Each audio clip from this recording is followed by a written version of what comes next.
want to talk about Trevor Bauer. You familiar with what happened Oh, there? yeah. Yeah. So, kind of like you, a little bit of an outcast, at least an MLB Trevor and I outcast. don't like each other.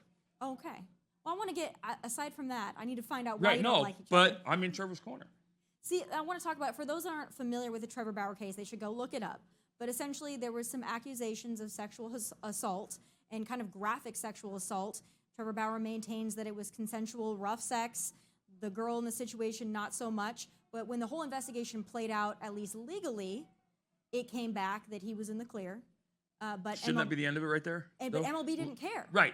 But They you didn't just care. said legally. Legally. But the MLB didn't care. A 2-year suspension, the amount of money that is going to cost him, and he can't play anywhere else. And by the way, he also has to shut up. So he can't really defend himself either. So that is what's bothersome to me. Listen, we can talk allegations aside. Legally, he was in the clear, but MLB is going after him. Why do you think Manfred has it in or out for Trevor Bauer? Well, I don't think. Well, first of all, Trevor made his own bed. From the Manfred perspective, they don't like each other. Trevor's been very outspoken. I got into a war words with Trevor as well. I think effectively he's done anyway. I don't think he'll ever play Major League Baseball again. I think he'll have to go somewhere else to do it because the cancel culture is that powerful. Here's the stunning thing for me.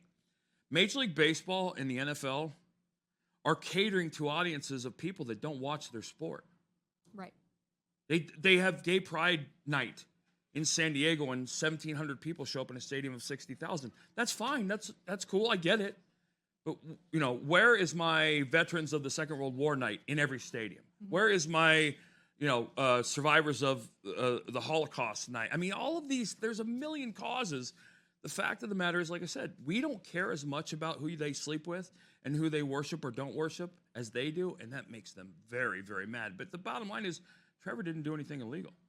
Now, you can argue, and I would argue, that he's an idiot.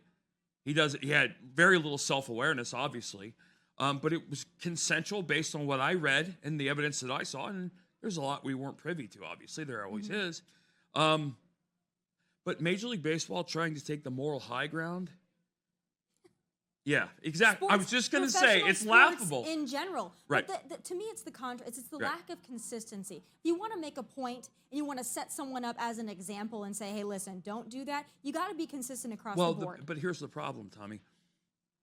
You're not talking about sports. You're talking about $10 to $15 billion a year businesses.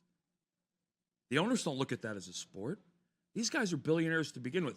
The Daniel Snyders of the world buy a sports team because if they didn't, you wouldn't know who Daniel Snyder was. Right.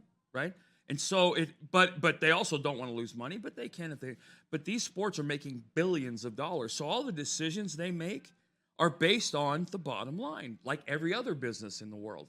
And but they're learning, much like the Buzz Lightyear fiasco, when you go woke, you go broke. They're catering to audiences, Disney is as well, that don't exist.